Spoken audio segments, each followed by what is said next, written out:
What's up, ladies and gentlemen? It is time for Alarm Fantasy Football. Andrew Cooper here, Howard Bender, and we got Johnny Impemba in the house because we have a very special show for you today. It would have been special already if we were just doing flag pants, but we decided to double special it, double break it open with flag plants first, and we're going to open some packs of football cards looking for some super special players. John and I have last year's rookies, which are obviously fresh in our minds that we're going after with the 2023 packs. Yep. Howard, look at Howard Bender, of course, has to outdo everybody with a 2020 pack of Panini Contenders football. This is a special pack because it was a special draft, right? As our expert, I'm just going to throw it to our local card expert, Jon Impemba, to explain why the 2020 packs, if you can get your hands on them, trade on. Yeah, I mean, listen, mega boxes generally, these days retail around like $50 or so. But depending on the draft class itself, obviously the value of those can increase over time.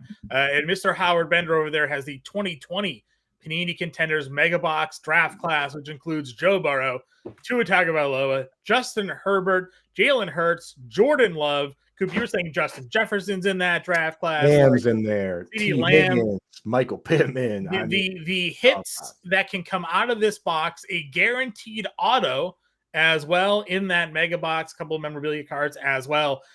So we could be looking at something special here today, not only because we're giving you our fantasy football flag plants as well for this season, but because Howard might be pulling something super cool out of his box here. And like we said, Coop and I, we have the 2023 Contenders Mega Boxes. So maybe one of us will get lucky enough to hit an Anthony Richardson auto, which is the top auto in this box set. Stroud, no autos, unfortunately, with the Contenders boxes. But Anthony Richardson would be the key chase for us here in this set. And Howard, I mean, a plethora of options for us later on in the show. So we'll be over. If I hit, by the way, I'm out of here. Yeah, I'll see you guys all later. I'm going to go to my local card shop and I'm going to sell these suckers. Yeah, make sure you get your top loaders ready, Howard, and your penny sleeves and protect that card. Right. I've got these. I've got the hard ones here as well as the little ones. The little penny sleeves. Yeah.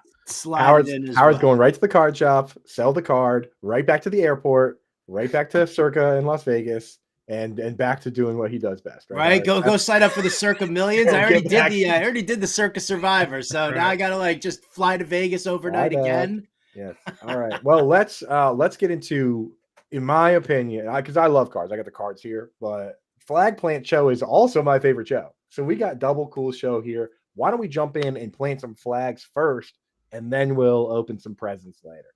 Sure. So Howard, since you got the super cool box of cards and you're super cool and you're the best and you're the boss, why don't you kick us off first with your top flag plan? All right. So this is one that for me, when I first posted my rankings back in, oh my Lord, it was like June or something like that. No, you see it right there on the screen. DK Metcalf. I put him 9th overall in my rankings, and I got like a whole bunch of pushback. Why? And if you read through the Fantasy Alarm Draft Guide and you read my coaching schemes article, you know exactly why I'm super high on DK Metcalf. The bottom line is Ryan Grubb comes from the University of Washington to bring his offensive scheme, his air raid spread offense to Seattle. Where they have, these just amazing group of receivers between Metcalf, Lockett, and Jackson Smith-Njigba. Now, the key to Ryan Grubb's offense is there's a lot of misdirection involved. All right. What he likes to do is he likes to do a lot of 3 and 4 receiver sets, but he designs the routes for a lot of the players in order to isolate his primary target in one-on-one coverage. So the best way to to give an example here is if you guys ever watched any University of Washington highlights from last season, Rome Odunze was the number 1 receiver. You had Jalen Polk, who was there, and you had Jalen McMillan was the number 3 option. All right. But all of the focus here went to Odunze. He had nearly a 25% target share of that offense last season. Jalen Polk had second highest, and that was about 18.5%. Jalen McMillan below that was more like a 16.5 or 16.6%. So he likes featuring the one guy to really get the majority of targets. And the other receivers, they spread out. They run their routes to pull defenders away, to get the safety to maybe kind of tilt over to another side. So that's going to isolate DK Metcalf in a lot of one-on-one situations. Now, we know how fast he is. We know how physical he can be. All right. And now that you're going to be featuring him, and I mean really featuring him, and I'm hearing a lot of great things out of camp, even about Geno Smith, who could very well be one of the more average quarterbacks out there. And yet Geno Smith is getting a lot of buzz right now because of the way this offense is tailored, and his connection with DK Metcalf has been absolutely fantastic. I'm talking like big boost on yards after the catch. Does not need to be a big A dot because DK does all the work. So for me, this season, I am not walking out of any drafts without DK Metcalf. Yeah, I just love what the Seahawks did, where they said, okay, these are the players we have, right? Like, this is the personnel we have. Who out there runs the best offense for what we have? Which it obviously wasn't Shane Waldron with his weird rotation of tight ends, right? So they went out and they found a guy that in college had 3 wide receivers that all got drafted in the first 3 rounds. Michael Penix looked good, and they said, let's bring that guy in. And it's just so funny that I'm sure after they did that, they looked around and they were like, well, Will Disley, Colby Parkinson, pack your bags. We don't need you guys anymore. I don't even know what you guys are doing here. We have 3 wide receivers and 1 good tight end. That's what it's going to be. So wheels up, baby. I'm excited. Yeah, I too am obviously big on Metcalf, especially where he's going in drafts, the upside he has. The quarterback play is obviously the one that maybe you're a little bit concerned about. We saw Geno Smith take the step back last year. They brought in Sam Howell, who we know had no problem slinging it. Now, whether it was effective or not at times in Washington last year is obviously the one concern. But I mean, if you're going to have that kind of volume of passing in this offense, and like you said, a consolidated targets, and the guys are going to be on the field, you have to at least like where you got to go with that. So yeah. Real quick, just want to give a shout out to the chat, dude. Thank you guys for joining us. We got, the regulars, Herm, Scamp, Mile High Luke, Toronto Dave, the whole gang, Rex Timotheus. Thank you guys for joining us. We also got a question from Kai Beck. Would you rather have Breece Hall or Jamar Chase? I'll field this one. I love both these players. I think Chase is going to play more slot, which is going to unlock his upside. That's why I love picking 5th or 6th in my drafts. But I personally have been taking Breece Hall just because I find that I like the wide receivers in the 2nd round better. That ends up being the tiebreaker for me. I'm not sure, are you guys on par with that, or do you like Chase over Hall? I'm a Breece Hall kind of guy. I mean, I love Jamar Chase. Jamar Chase was my 1-1 last year. And the only reason that he struggled was Burrow's injury. Like, he still had himself a good, solid season. I think he's incredibly talented. But I'm traditionally a running back first guy. And if I'm picking in the beginning of the draft, I'm locking down either a McCaffrey, a Bijan, or a Breece. If I'm in the back end of that draft, I mean, unless somebody crazy falls to me, it's usually Saquon Barkley or Jonathan Taylor. That's the way I prefer to build my teams. So for me, it's going to be Breece Hall over Jamar Chase. But I mean, again, what do we always say, John? Get the guy you want when you want. I don't care. Like, I just went through this with somebody who was like, I got the 1-1 and I don't want to take McCaffrey. I'm like, take whoever you want to take. Whoever you want. Who you want when you want there, Howard, is the motto we draft by in one of my leagues. And I agree with you. I too have been sort of a hero heavy RB guy this year, particularly. In years past, the last couple of years, I was more so waiting till those middle rounds, getting all those stud wide receivers. To me, this is one of the deepest wide receiver years we've had in terms of how good some of these wide receivers are in round 5, round 6, and whatnot. So getting those top RBs early, I think, has been a key draft strategy that I've taken up so far. So, Kai, I would go Breece over Jamar Chase here this year. Cool. All right. Well, that's been our flag plants. Let's open some cards now. I'm ready. I think you got a flag play. You got to plant the flag somewhere. We'll plant a couple, and I'll actually make this one really quick. I'll make this one quick because I wrote an article on this specific player. So you can go to fantasyalarm.com, just Google Fantasy Alarm Chris Godwin or Andrew Cooper Chris Godwin. It comes right up.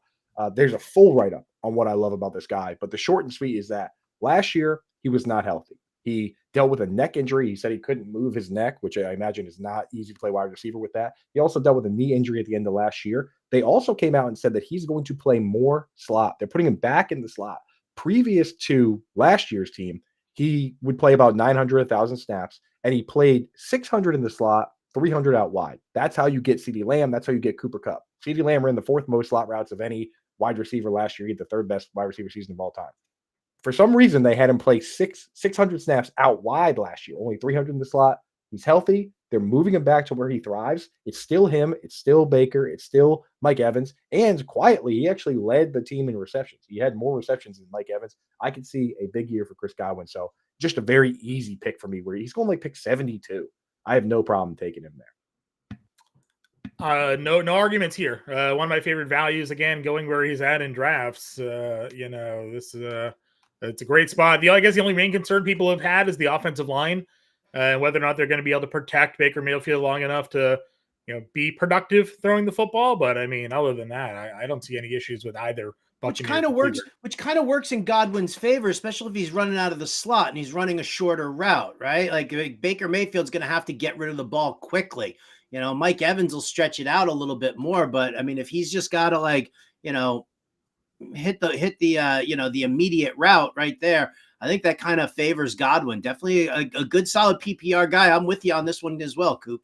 Yeah, the beautiful thing about Baker is that last year he's not afraid to chuck it. Last year in contested targets, Mike Evans was wide receiver 2, and Chris Godwin was wide receiver 4.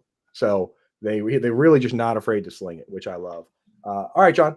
Hit us with a flag player. Yeah, sticking with the wide receivers here. I'm going to go with Christian Kirk. He's been pretty much my standard answer here this season. People ask me who am I leaving drafts with, making sure I'm getting Christian Kirk. Wide receiver 31 off the board right now, ADP 70. You look at this Jacksonville offense right now. Calvin Ridley's gone. There's no Zay Jones. They brought in Gabe Davis. They drafted Brian Thomas Jr. But some of the reports basically are that Brian Thomas still kind of figuring out the NFL landscape, more of a downfield threat guy for them. Gabe Davis at this point, we know what Gabe Davis is going to be. So we should see the return of Christian Kirk being that number 1 wide receiver, in this offense. And while that offense struggled last year in Kirk's overall numbers, when he was on the field, in terms of point per game, in total points, don't have him ranking too highly, but we saw glimpses of some pretty strong, successful stretches there, specifically weeks 2 through 7. And I'll pick my sample size to prove my point here. He was wide receiver 15 in points per game between weeks 2 through 7. So he can still be an effective wide receiver in this offense, even when he had the competition that he had for targets here. And with that gone now, I'm just loading up on Christian Kirk here. I think that offense is going to improve. I'm a believer in Trevor Lawrence's talent. And if he can get that development to take that step forward this year, I don't see why we don't go back to the year where Christian Kirk was in 2022, where he was wide receiver 20 in points per game and wide receiver 12 overall in total points. So you can get him right now as a pretty good value as a guy that could be a top 24 wide receiver in fantasy football this season. In any sort of 3 wide receiver league, he set it and forget it, right? Like you don't have to think, especially full PPR, like you don't have to think about it, which is a beautiful thing. Yeah, one of the reasons I'm comfortable waiting on wide receivers, you can get a wide receiver 1 in an offense at pick 70, where he's going in drafts right now. Yeah. So. And one of the things actually, I mean, if you're going to go back and you're going to look at like last year's numbers and things like that to understand was that he was misused because, Ridley was struggling and he was, he was banged up and he was slow to come out of the gate and, Christian Kirk was doing well. But what happened was at one point, before Kirk got banged up, and I know that that's one of the big knocks that everybody has on him, but they were using him to stretch the field while Ridley was struggling and while Ridley was having his issues. And that's not Kirk's game. His game is a much shorter game. Pepper targets with, for shorter routes and let him be the guy to move the chains there. So, between his injury and then him being misused last year, now, like you said, they brought in Brian Thomas, they brought in Gabe Davis. Those are 2 clear-cut field stretchers. So then no matter what, you're going to have those guys stretching the field. Kirk's going to be able to handle the underneath stuff with him and Evan Engram. So I love the call, man. I'm in on Kirk 100%.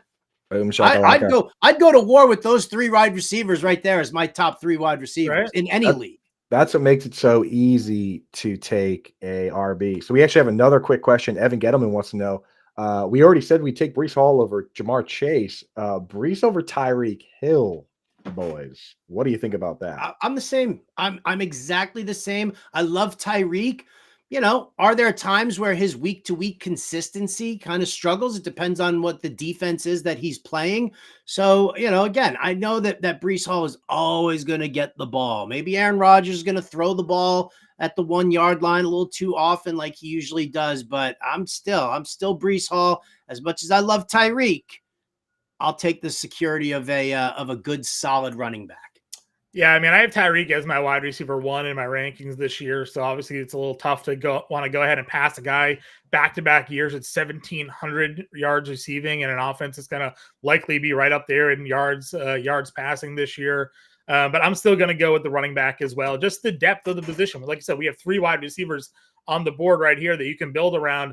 All of them have really good chances of being top 24 wide receivers overall, I think, in fantasy this season. So, you know, sure, Tyreek Hill and the yardage is great, but you know, if you have that breakout season from the Jets that many are hoping you get out of Aaron Rodgers, you're going to get the value and then some out of Brees Hall, both catching the football and running the football. You know, I was so excited to get Brees or Bijan in some of my big leagues. In both my big hometown leagues, one that you're in, John, and then another one, the order got pulled and I got 14 in both in 14-man leagues. So no running backs for me. Maybe not even Saquon or Barkley. Yeah, go reach for Pacheco. You know, you'll be fine. Yeah. Hey, I'm taking wide receivers. All right, Howard. Here's another flag plan. I want to open these packs. Let's go. Let's play these flags. All right. Well, Johnny's got him up there right now. It's Javonte Williams, right? Come on. Listen, I get it, man. Everybody's like kind of down on Denver, and that's fine. I don't really care if you are down on Denver. They go out and they bring in a guy like Bo Nix, who looked really good in his debut for the preseason, and he runs the Joe Lombardi offense. He ran it basically in Oregon, and he's like Captain Checkdown. And what do we know about Joe Lombardi offenses? That for years now, Joe Lombardi's running back room has been a top 5 in running back target. Right. And last 2 years, they were number 1 overall. Denver number 1. And then the year before that, it was the Chargers. Right. Joe Lombardi loves utilizing pass catching running backs. Now, you know, Javonte Williams last year was still working his way back from the injury. And now what happened? He's back. And even Sean Payton turned around this spring or this summer and was like, man, he definitely looks like he's ready to go. He looks like a much different player than I saw last year. So, you know, he immediately was running with the ones, and anybody can sit there with their Jaleel McLaughlin or their Samaje Perine or their Audric Estime shares all they want. The fact is that when training camp started, Javonte Williams was the only guy running with the ones to start it all off. And so between his pass catching abilities, between the fact that he is going to be the lead running back, and because I know Joe Lombardi's offense, what it does for running backs, give him to me all day.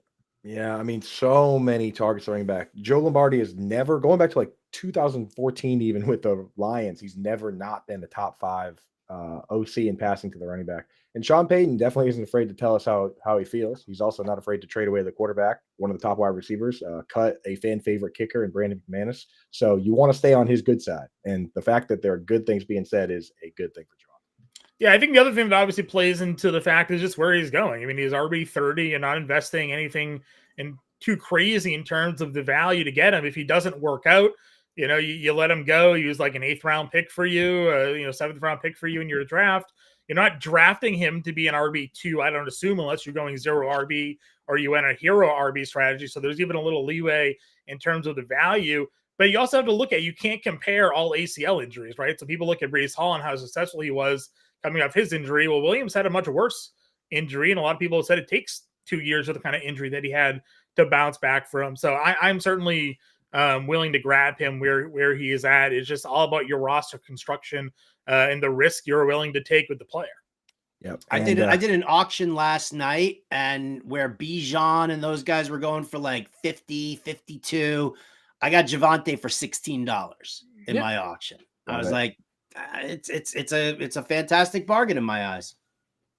So I mentioned my hometown league. A buddy of mine is in the chat here in the Hometown League trying to pick up some pointers. And yes, you will get my flag plants on this show, but you won't necessarily know where I'm drafting them and how high I'm willing to go unless you pick up your copy of the Fantasy Alarm Draft Guide, which is available right now.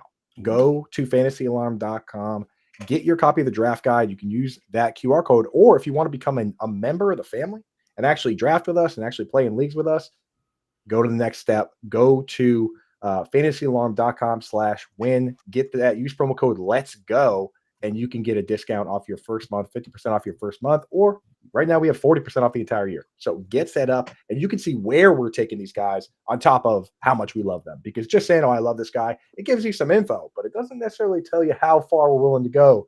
Nick Skinner in the chat, I'm watching you, buddy. All right. So here's my next flag plant. I'm going Alvin Kamara. I already, again, another player that I wrote a full article on, and Howard's article on the scheme and everything is just as important. Howard goes much deeper than where I'm at in his article. So go check out that in the draft guide with the offensive systems. I mean, Howard, you go back and talk about Clint Kubiak, like 5 generations of Clint Kubiaks back to, the 1800s with a grandfather, Clint Kubiak, the 50th, way back in the day. But the short and sweet for me is that this team, this scheme that we've seen with his father, Gary, we've seen, the success of an offense with a fullback and an elite left tackle with the 49ers, where he just came from, with the Dolphins, where that scheme lives as well, with the Texans, where they also brought in the fullback with Bobby Slowick, brought in the left tackle with Larry Tunsil. This team went out, they got a fullback, they went and used their first round pick on a left tackle. Alvin Kamara is looking like the best show in town as long as his back's healthy. I mean, they're talking about Kendra Miller might not even make the team if he can't get healthy. Like the Dennis Allen, the coach, straight up said that. Jamal Williams, we know who he is at this point. Taysom Hill is going to be annoying regardless, but this guy was on pace last year to lead the league in targets. He was on pace for 112 targets. Obviously, he missed a couple games of suspension, missed another game with injury, but on a per target basis, nobody was even close to this guy. We're talking like 6.6 targets per game. The next highest, Breece Hall, was at like 5.5. So there's a real world where this guy gets the targets we expect and is a little more efficient with the fullback and with the left tackle helping him out. So Alvin Kamara, for me, big time value, especially in your full PPR leagues, like he's always been. Yeah, I love it. Yeah, the thing I see a lot of people knock on him is, like you mentioned, the rushing yards. It's like they completely ignore how involved he is in the passing game. Like you don't need to look at strictly just the yards for the value of the player here. So.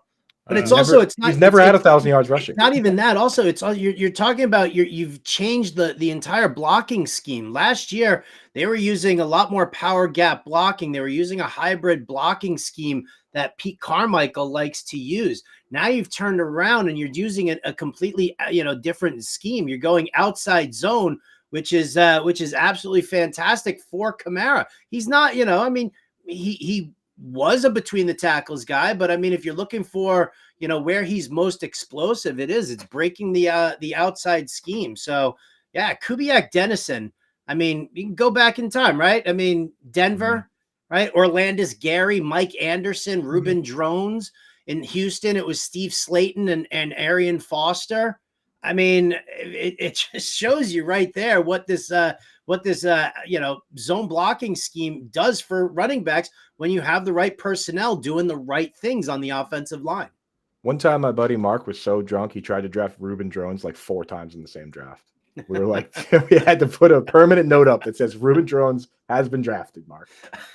So yes, we always give him a hard time for that. Jun Lee in the chat, can I get some help with my fantasy football? Buddy, you came to the right place. Feel free to throw questions in the chat. We'll get into them whenever we get a chance. Also, it's been a little while from the Twitch gang. So we love when you guys hang out with us on YouTube. We appreciate when you watch on Twitter, of course, but come on over to the YouTube or jump on Twitch. Twitch glasses for the Twitch gang. I don't have my glasses. Howard, no glasses in. I'm packing up my whole office, dude. Look at my bookshelf. Look at my bookshelf. The Twitch gang don't care. They don't care. John's got 2 pairs of glasses on. I threw on the blue lenses. John's picking up your slack with 2 pairs of glasses. I'll just sit like this for a little while. Yeah. Shout out to the Twitch gang. Shout out to Ann Dunn. Thank you everybody in the chat for joining us. Hit that like button. Hit that subscribe. It means everything. If not everybody can go out and afford to buy a draft guide and support us that way. Likes retweets, subscribes, does a ton for us. John, why don't you do something for them? Hit them with a flag plant. Hit them with a freebie. Yeah, listen, this one may be a little controversial because I understand the sentiments and feelings on the player and James Conner. The injury history is certainly one that you can't really ignore. He misses games every year. You can count on it. But when he is on the field, he is a very productive running back. You can't argue his usage and involvement in the offense. Last season, when Kyler Murray was a starting quarterback from week 10 to week 18, he was RB6 overall in points per game.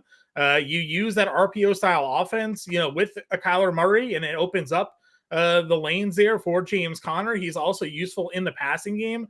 Again, we look oftentimes with mobile quarterbacks not throwing to the running back all that often, but this is a guy that had like 4 straight years with 30 plus catches, so he's not incapable of adding some PPR value. He had a 15 rushing touchdown season a few years ago. The upside is all there. It's just whether or not, when he does miss some time, you have to sort of build in a bit of a contingency for that. You can also hope that he stays maybe a bit healthier this year. I understand the drafting of Trey Benson. Many are worrying if that's going to even help him a bit, because it will take some of the workload off of him here and kind of maybe give him an opportunity to be a bit healthier. But for where he's going off the board right now in the position of running back itself, I'm willing to take it. RB 18, ADP 60 right now. A lot of people talk RB dead zones. I don't think James Conner is a back that's in an RB dead zone. Again, when he's on the field, he is productive. We're all kind of bullish on this Cardinals offense this year. They have the weapons to go downfield with a healthy Kyler, with Marvin Harrison Jr., with Trey McBride. And we know this guy is super successful in the red zone. So give me some James Conner here where he is going in drafts. Not concerned with Benson behind him there. Full go here on this Cardinals offense. Top 5 rushing yards per game last year. Kyron Williams, 1. Christian McCaffrey, 2. Nick Chubb technically had 170 yards through 2 games, so he was 3. But James Conner's 4. Right there ahead of Jonathan Taylor, Devon Achane, Montgomery, Barkley, Henry. Like, he's right in that mix, man. Yeah. Top 5 rushing yards per game. This guy's never been bad. He's only been hurt. The dude beat cancer. Right? Hero. And when you watch his post-game interviews, this guy's electric, man. Have you seen, and he's a highly underrated pass catcher too. Highly underrated. I mean, I'll take Conner happily, and I will cuff him to Benson. But I mean, that's the thing. Everybody's like, oh, it's going to take away. It's going to take away. Did Devon Achane take away from Raheem Mostert last year? No, that's what helps keep an aging running back healthy and with fresh legs. Spell him every so often. It's not gonna. He's still gonna get his workload, and he's still gonna get his touches and his touchdowns. So yeah, I love it. Boom shakalaka. Rod says you guys are great. Rod, you're great. I wish one of you guys would give me a flag plant that you absolutely like, somebody who I hate. But so far, this is all love and harmony here. We'll see what we can find for you. Before we get to the next one, Howard. Before I leaked it already, Coop. You threw me off. All right. Well, all right, Howard. Do your flag. No, let's answer this. We'll answer the question, but everybody knows Breece Hall and Calvin Ridley for Breece Hall and Calvin Ridley for DK Metcalf and Barkley. Maybe the guy on the screen will factor into the trade here, though. I know Howard does love DK, so I'm assuming this is dynasty because people probably aren't trading right now in redraft, doing like 2 for wide receiver for RB. So would you rather have Breece Hall and Ridley or DK and Barkley? So for me, I think I would do this deal. Like I feel like Barkley and Hall, I think they can be fairly close together as far as total fantasy points. But I think that DK Metcalf is light years ahead of Calvin Ridley. I love Calvin Ridley, but you're dealing with a rookie QB and a new coach, and it's a new system. And this is, another new system for Ridley to be learning as well. So as much as I love, Breece Hall, and I do like having Calvin Ridley, I would probably make this deal for me. What about you, John? Yeah, I'm taking the deal. DK over Ridley is the way I rank it. And then I'm, again, kind of bullish on Barkley in this Eagles offense as well. I know a lot of people are worried about Jalen Hurts taking all the rushing touchdowns, but few were more successful converting inside the 5-yard line than Saquon Barkley. The problem was he just played for the Giants, so they didn't get there that often. So they will get there often here for Philadelphia, and you can easily see him scoring 10, 12, 15 touchdowns, I think, this year. So. It never fails to shock me when I see how old Calvin Ridley is. Like in my mind, because he was an older prospect, and then he missed a full season. I don't picture him being nearly 30 years old, but he's like 29, whereas Metcalf is 26. So if it is dynasty, it's not like, because your brain immediately says, oh, Barkley versus Hall age, but on the wide receiver side, it's the flip. Like you're giving up a guy that's about to be 30. I mean, like Ridley's about to be 30. So there you go. All right, Howard, tell us why you love Will Levis. Well, I mean, why don't you love Will Levis? That's really what it comes down to, right? I mean, listen, we know he's got a cannon for an arm.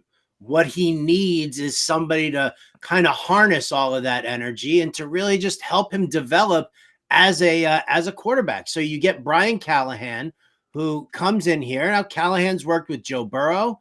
He's worked with Peyton Manning. Who else? There was somebody else that he worked with. Was it Matthew Stafford that he worked with also?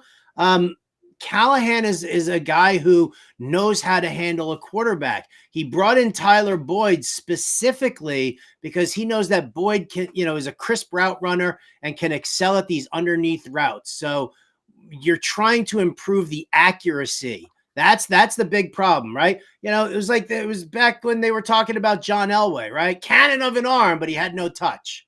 They're saying very similar things about Levis. Now, I'm not saying Will Levis is John Elway. What I'm saying is that the same things that Elway had to work on, Levis has to work on.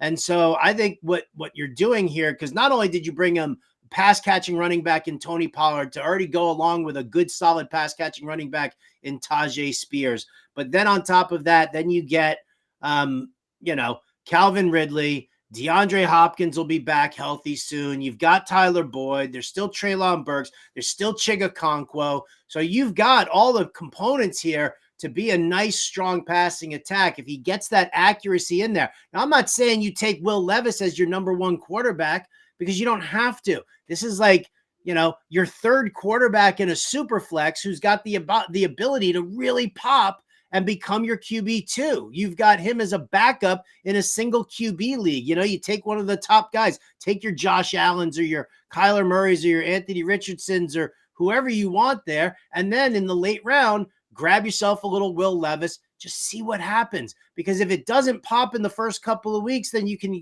cut him easily. But if he does pop, well, and guess what? You've got a guy. It doesn't matter about wins and losses for the Titans as long as he's throwing the football. Right. We're not talking about like Mac Jones here. This guy's got a cannon. Like he's like Jay Cutler was the comp that I had coming out. Like, he needs to polish on the fundamentals and the accuracy, but no one can deny that this guy can chuck it and he's willing to let it fly, which is all we can really ask for in fantasy. Like, I like teams that are willing to support their young quarterbacks with talent, right? You mentioned they bring in Ridley, they bring in Boyd, they bring in Pollard.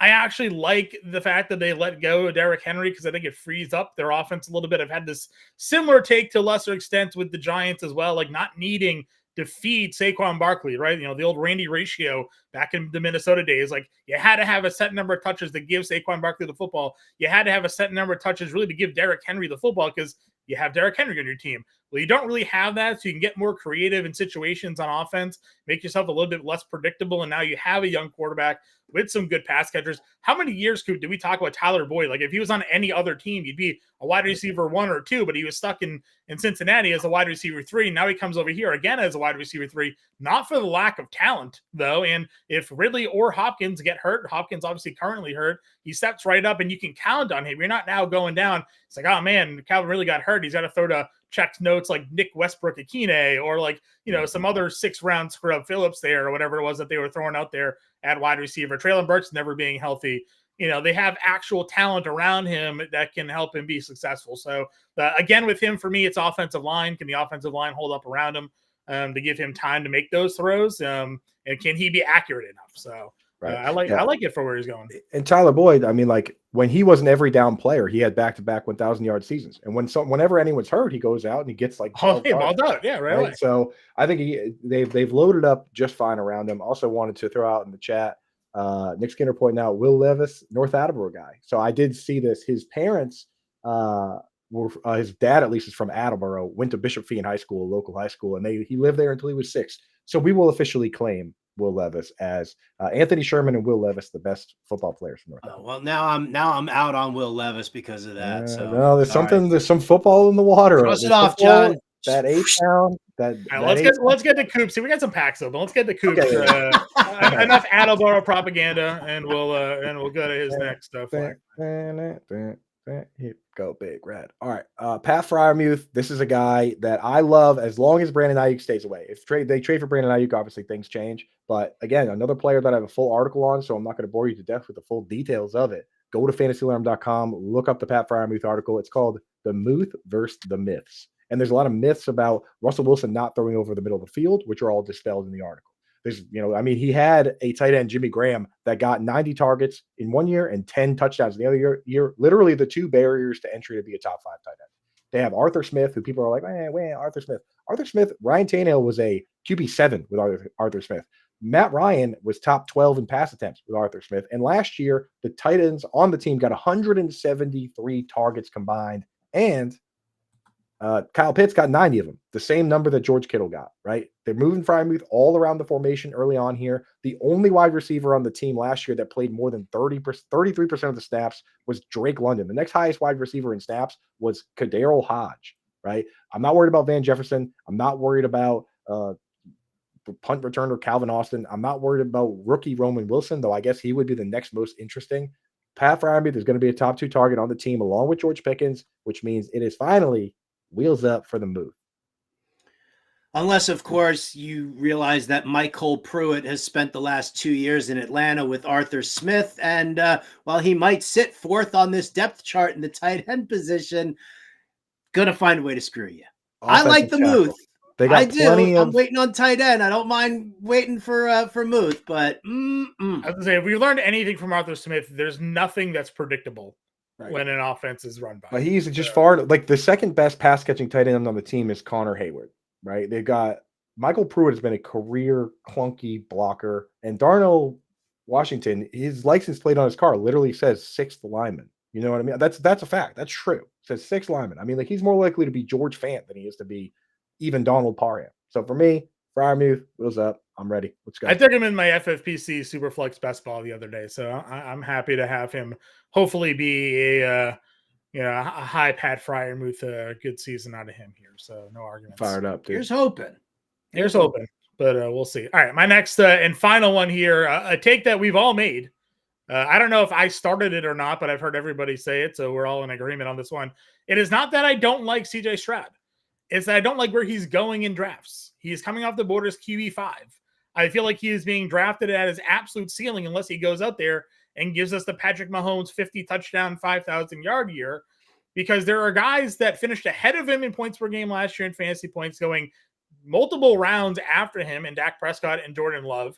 You look at his overall numbers last year, and even if you project them out for like 4,200 yards and 30 touchdowns, which would be 8 more than he threw last year, give him 35 touchdowns, still well within the range of the other guys that are right behind him in terms of total passing yards and touchdown upside at the quarterback position. So for me, it's not that I don't like CJ Stroud, the player. And if he falls a little bit in drafts, I'd be willing to take him, but where he is going and some of the comments, Howard, you've done a couple of shorts where you've said, I am not taking CJ Stroud. And there have been people thinking that it's blasphemous to suggest that CJ Stroud won't be a great quarterback. We're not saying he's not going to be a great quarterback. I just don't think he's going to be better than by given where he's going in drafts than a Joe Burrow, than a Jordan Love, than a Dak Prescott. I am super high on Tua Tagovailoa this year, going out there and finally cracking the 30 touchdown threshold here. And he led the league in passing yards. If Tua goes out there, leads the league in passing yards again with 4,600 yards and throws 32, 33 touchdowns, he's going to be right there where you'd expect CJ Stroud to be drafted. So for me, it is no knock on Stroud. I think he's going to have a great year. I'm just not taking him as QB5 off the board, ADP 49. I'm not taking him in the 4th round. I just don't think that he has the ability to exceed and be a top 3 overall quarterback without the ability to run. And he just doesn't run like the other guys do.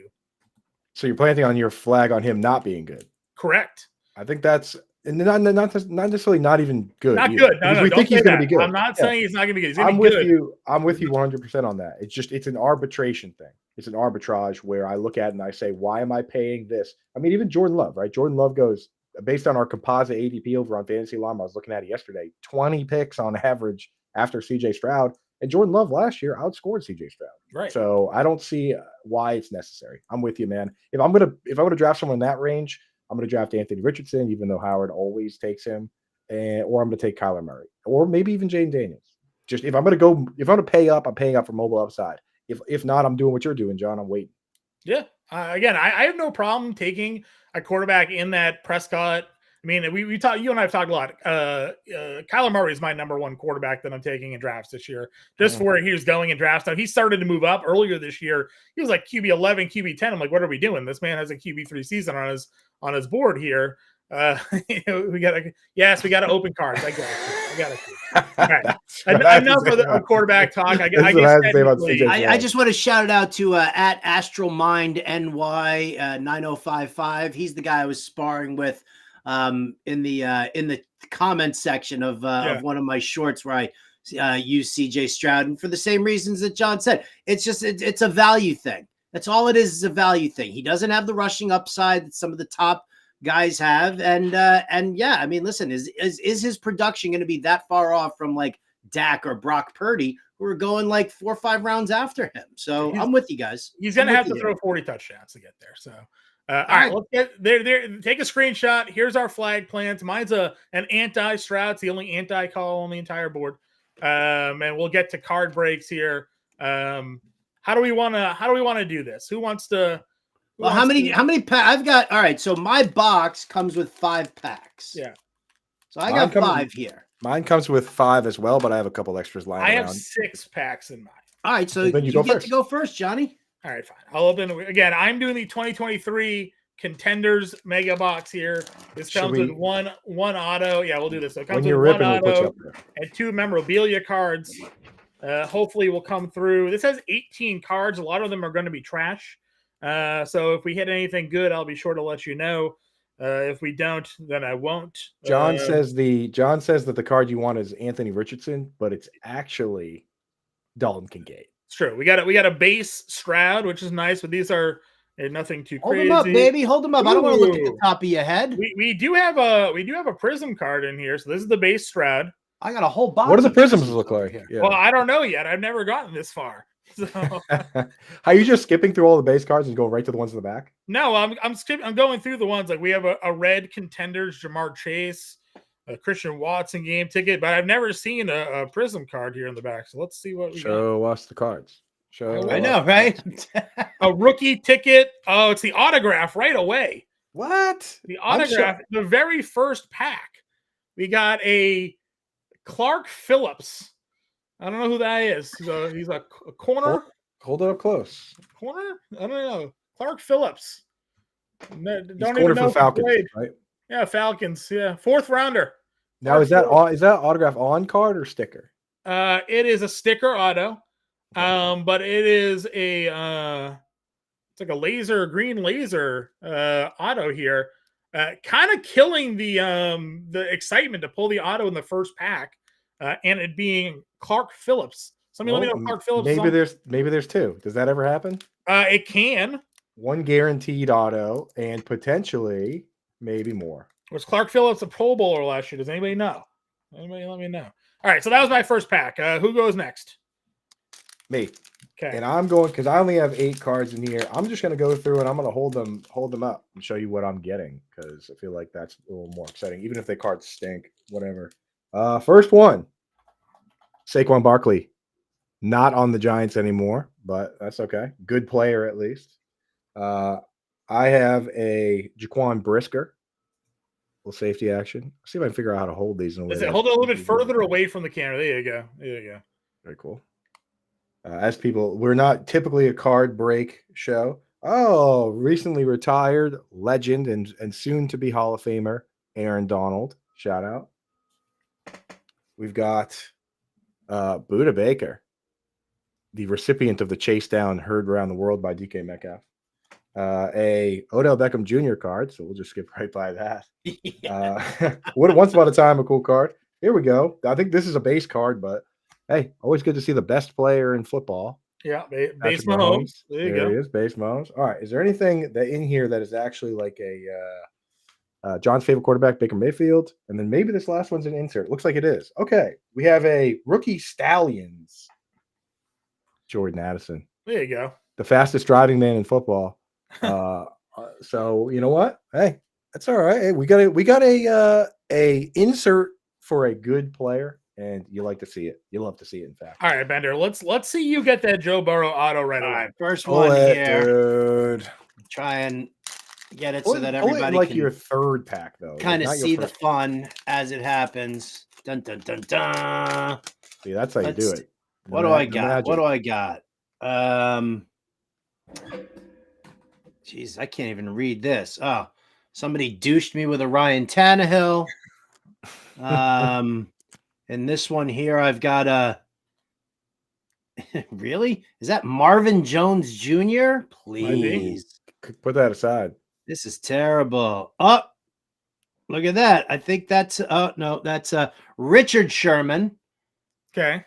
You got it. So John and I are ripping 2023 packs. For those just joining us, Howard got his hands on 2020. So Kirk a lot Cousins, of crazy potential nothing. rookies in there. There's going to be players that aren't in the league and definitely aren't on the same teams in Howard's pack though. Oh, here I got a Pat Mahomes also, but it's not a auto or anything fun with that. Little base card.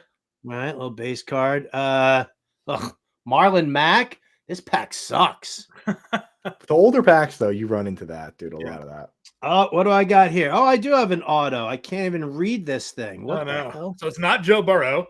I can't even watch the corners, Bender. Watch the corners. I'm watching the corners here. Hold it up to the screen. We'll read it for you. Who the hell is this? Minnesota Viking. I got nothing. Flip it on the backside. What's it say on the other side? Is that numbered? Do you have a numbered auto? It's a 90. Does that say out of 99 on the front? I should have worn my glasses instead of my my contacts here. I'm concerned if you can't see what your contacts in. Well, I mean, here's the thing. If that DJ Wanham. Never heard of him. So he's wearing number 3. That's the number that Jordan Addison currently wears. I'm looking at. So I'm not sure. I think that was a numbered auto, though. But that is unfortunate to get the auto in the first pack because that means unless we get lucky with 2 autos, don't have the Joe Burrow auto. So DJ Wanham, number 98. I got some weird Denzel Mims thing. Rookie of the year. Card. There you go. On the plus side, DJ Wanham is still in the league, Howard. So he's on the Panthers. You got that. I don't know what this is. This is like when you used to get like the checklist or something like that. Yeah, kid reporter card. All right, so nothing good in that pack. DJ Wanham, my auto. DJ Wanham, 8 sacks last year. That card might be worth something, you know. All right, I'll open the next one here. We'll go. We'll keep circling around here. Anybody in the chat know if those cards are worth anything? The DJ Wanham. The people seem to be loving the Marvin Jones card. Marvin Jones, my guy, Scampers. Yes. So that's a Contenders rookie ticket. I got a Contenders rookie ticket. Is it? Yes. It's him in his Carolina jersey, the college jersey. I don't know how to make myself any bigger. I'll just leave it here. All right. Yeah. So yeah, that card's worth like $30 probably. I don't know. We'll have to look at it. But it's numbered right on the front. Didn't say out of 99. I think on the front. Which one? The Wanham one? Yeah. Look at the next to his auto. I think there's a number on it. 66 out of 99. Yeah. It's good. Numbered card, dude. Numbered, dude. I got a numbered auto out of a mega box. That's good. Pretty good. What's next? I'm not showing all the crappy base cards though. So if we hit anything cool, I'll let you know here. Got back-to-back Jimmy Garoppolo cards. That was a pretty rough turn. Right? I think I'm just gonna start opening mine right now as we're talking. Will Levis, Jalen Hyatt. We got a draft class Keyshawn Johnson insert, which is just a little base Keyshawn there. So, all right, that was my pack. The good Keyshawn Johnson. Absolutely nothing. Yeah, the Jets version of Keyshawn here. So I'm just opening. Let's just open it. If you guys got anything good, let us know. I will definitely let you know if I get anything good. Here. Well, let's open your pack. Let's. I wish I could. There we go. I got us on the 3 screen. All right. This is like this along now here. We went from trying to do it the way like card breakers do it to just doing it the way like little kids do it on Halloween. I'm not professional. Just rip through them. Let's see what you got. Travis Kelce base card to go with my Travis Kelce, my Patrick Mahomes one. We got a red Emmitt Smith draft class card, so they're good with the old school things here. I don't know if the red seems like an insert version. Ugh. You know it's a bum pack when you get a Sony Michel. I got another one of those rookie stallions, and it's the guy who just got announced that he didn't get the job. So maybe a week ago, I would have been able to sell that. Aiden O'Connell card. Just looking for the patches. Got a Mac Jones. That's a rough one. Mac Jones patch? No. It's just a base card. Base card. All right. This is a T. Higgins Rookie of the Year. Yeah, a little insert. There you go, dude. Yeah. So all right, we got my we got a patch card in this one. Let's see what we got. Here we go. This is riveting stuff, isn't it, everybody? It is. That's why I like the idea. I like the top idea. Of everybody's top of my head here. Yeah, I like the idea of going through and opening them. We got a little Zay Flowers variation patch. Variation. It says variation right on it. It says variation right on it. So that's got to be something.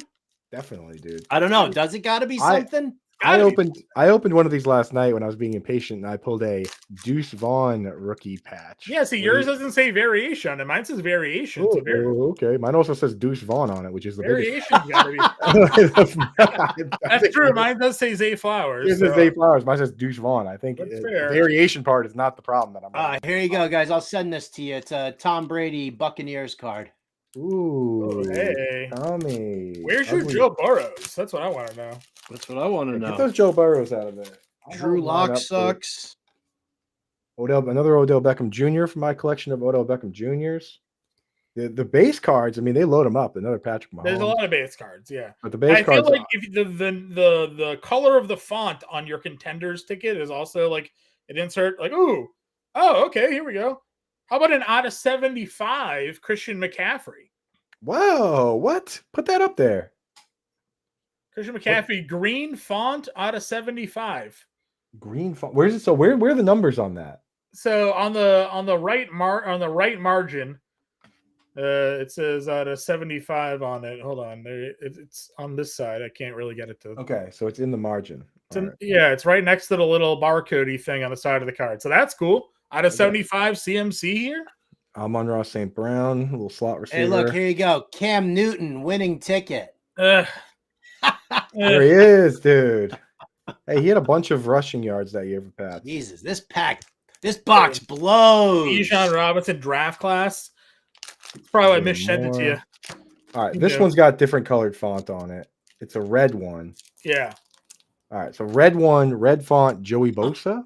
There you go. Okay. Look, doesn't look like it's numbered. To go with my Tom Brady base card, there's a Gronk Tampa Bay base card too. All right, boys, I got a big one here.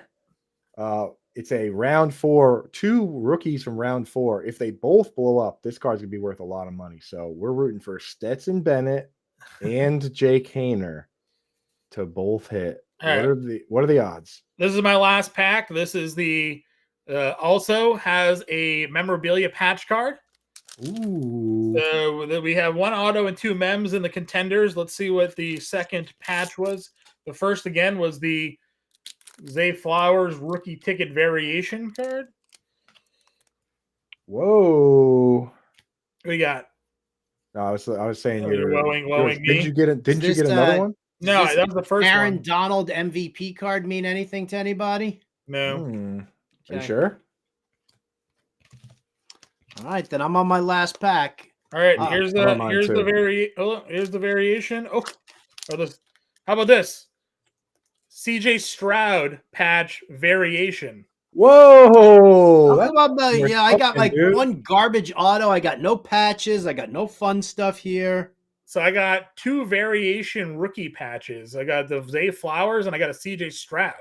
Looks like And I got a numbered CMC and a Phillips auto. So that CJ Stroud rookie variation's got to be worth something, no? I would assume, I mean, it says variations obviously are less popular than usual. The That's problem what with I'm these saying. patches, unfortunately, is that it says they're not game used. They're not specific, sorry, to any game or event.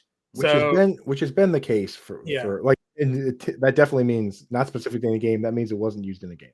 All right, Otherwise, I got a if it whole was, they would say box of crap. So all you got was the one dude's auto there. That was it. It was the one dude's auto who's like barely playing anymore. There it is. I got my last one here. Looks like there is a. You have that draft picks box too, Bender, don't you? Oh my goodness, dude! Another one. Here's another one I pulled. A second Jay Kaner card. So nobody has a better collection of Jay Kaner rookie draft class cards than I do now. All of a sudden, those are my two. Now I have to go see how rich I am. The final 4 minutes. 2 out of my 5 inserts were Jay Kaner cards. Is there any in the chat? I'm just gonna open this Prism box now, also, and just see what this crap's all about. Yeah, rip it, dude. Bender's Is that this year's? Bender has all the cards. Where'd you get all these cards from? All of a 2020. sudden, did you just have these lying around? I mean, I got them sent to me a while ago, and I just haven't opened them at all. I haven't opened them. I've just been waiting for this possible moment here, guys, where magical things happen on the on Alarm Fantasy Football. I was hoping that would be the case, but that's not even remotely the case. I mean, dude, DJ Wonham fans across the nation are rejoicing. Oh, this one's baseball. Yeah, Jesus. you have another football one. All right, folks, that's the show. Wrong freaking show. All right, I'll take a look at this one. I do have another football one, but you do have, it's the just other a base one, box, right? The football one was, well, I don't know, but that was also a 2020 box. Retail exclusive base pack. That's what it says. Well, it doesn't sound promising, does it? Base pack, usually not. Usually it's just all base cards. Well, the retail exclusive ones typically are like when it's like, you know, like the pink ones this year were only exclusive to Target, John. Yeah, that's probably the case, right? That CJ Stroud variation is $13, so we're champions here. Don't spend it all in one place. So much for going to Vegas. Look at what Jake Keener's going for. Have you ever heard of chipping a chair, Howard? Oh, look at this. This is how it comes. It comes just like a whole clear lump plastic, yeah, kind of thing here. So guaranteed this is going to be dog shit. I mean, if it's just a base pack, there's no auto, right? There's no hope for an auto here. Probably not, no. But you might get a base Burrow rookie. This Baker Mayfield. This bronze Stetson Bennett Jay Kaner card's going for like $4, dude. I'm kind of a big winner today. The McCaffrey sold for $8 as well. So I think I got $21 here. Not bad. I didn't the auto was I didn't even check what the auto was selling for. I mean, it's just a base pack, so there's nothing really exciting here. We have the memories though. A Carson Wentz captain's card. Whoa! Garbage. Look out. Anything happens to Patrick Mahomes? $10 on the Clark Phillips auto on 5 bids on July 10th. So there's some comps.